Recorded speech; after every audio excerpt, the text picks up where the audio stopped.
गृह लक्ष्मी, आप घर में सबको तो 30 त्योहार रुपए देते हैं और मंथली पॉकेट मनी भी देते हैं, लेकिन मैं तो आपकी पत्नी हूँ, मुझे नहीं देते।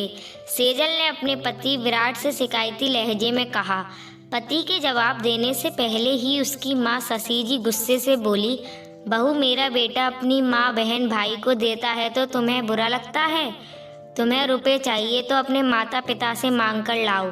वैसे भी तुम्हें रुपयों की क्या ज़रूरत?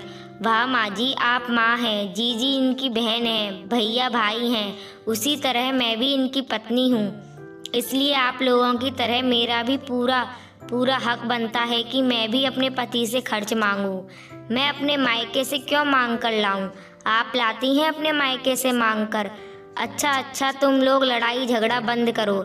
माँ, वो सही तो कह रही है, वह पत्नी है मेरी, उसका भी पूरा हक है मेरे ऊपर, और मेरी कमाते हुए वह अपने मायके मांगने क्यों जाए? यह तो मेरे लिए बहुत शर्म की बात होगी।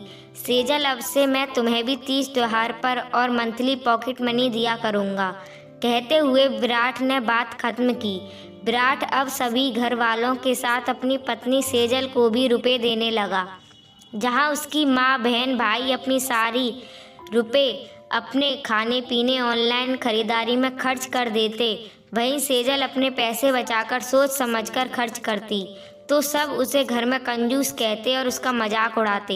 सासू माँ और ननद जी तो यहाँ तक कह दिया करती कि अपने मायके में दे आती होगी, हमारे ऊपर क्यों खर्च करेगी। एक दिन अचानक ऑफिस से आते समय विराट का एक्सीडेंट हो गया। आनन फानन में उसे अस्पताल लेकर गए। उसे बहुत ज़्यादा चोट आई थी, खून बहुत ज़्यादा बह गया था।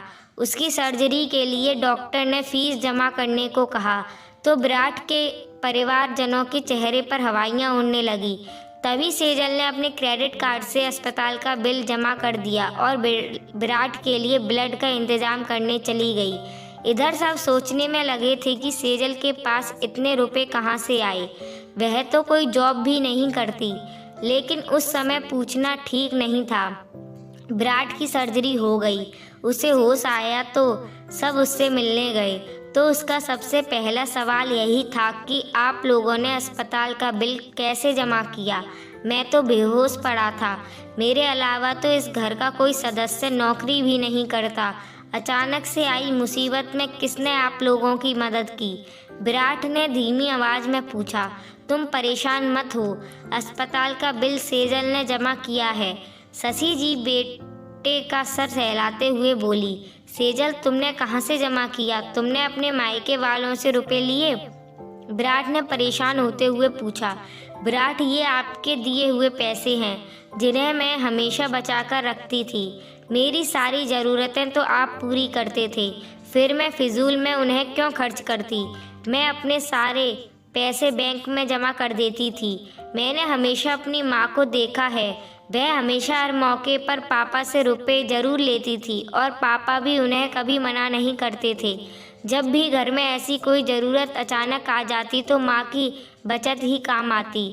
पापा को भी माँ पर पूरा भरोसा रहता था कि घर में किसी के पास रुपए हो या ना हो, लेकिन माँ के पास रुपए ज़रूर होंगे। मैंने भी उनसे ऐसे ही बचत करना सीखा, इसलिए हर समय आपसे मंथली खर्चा और 30 त्योहार पर रुपए मांगती रहती थी। आज वही रुपए इकट्ठा होकर 1 लाख रुपए हो गए थे। आज अगर यह रुपए नहीं होते तो मैं क्या करती? कहते कहते सेजल सिसकने लगी। जिस घर में तुम्हारे जैसी सुघड़ समझदार गृहिणी होगी, वहाँ कभी कुछ नहीं बिगड़ सकता। विराट तो हम सभी को बराबर पैसे देता था, लेकिन हम लोगों ने कभी बचत करने के बारे में सोचा भी नहीं। सब पैसे अपने ऐशो आराम पर खर्च कर देते थे। सोचते थे बाकी सारे खर्चों की जिम्मेदारी सिर्फ विराट की है। यह तो कभी सोचा ही नहीं था कि कभी विराट को कुछ हुआ तो हम लोग क्या करेंगे, और आज वही हुआ।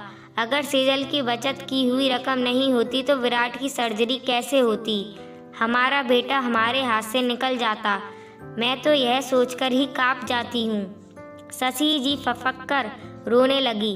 ननद बोली, भाभी, आपने हम सबको बहुत अच्छी सीख दी कि हम सभी को भविष्य के लिए बचत जरूर करनी चाहिए। पता नहीं कब कौन सी ज़रूरत अचानक आ जाए। अब तो मैं तुम्हें और ज़्यादा रुपए दे दिया करूँगा। कम से कम तुम जोड़ कर रखोगी और समय पर हमारे काम आएंगे। क्यों माँ, कुछ गलत तो नहीं कहा? तुम्हें बुरा तो नहीं लगेगा कि बेटे ने अपनी पत्नी को मुझसे ज़्यादा रुपए दे दिए? कहते हुए विराट हंस दिया। हाँ हाँ बिल्कुल दो। सही मायने में वही गृह लक्ष्मी है जो भविष्य के लिए बचत करना जानती है। शशि जी ने भी हंसकर बेटे बहू का हाथ थाम लिया।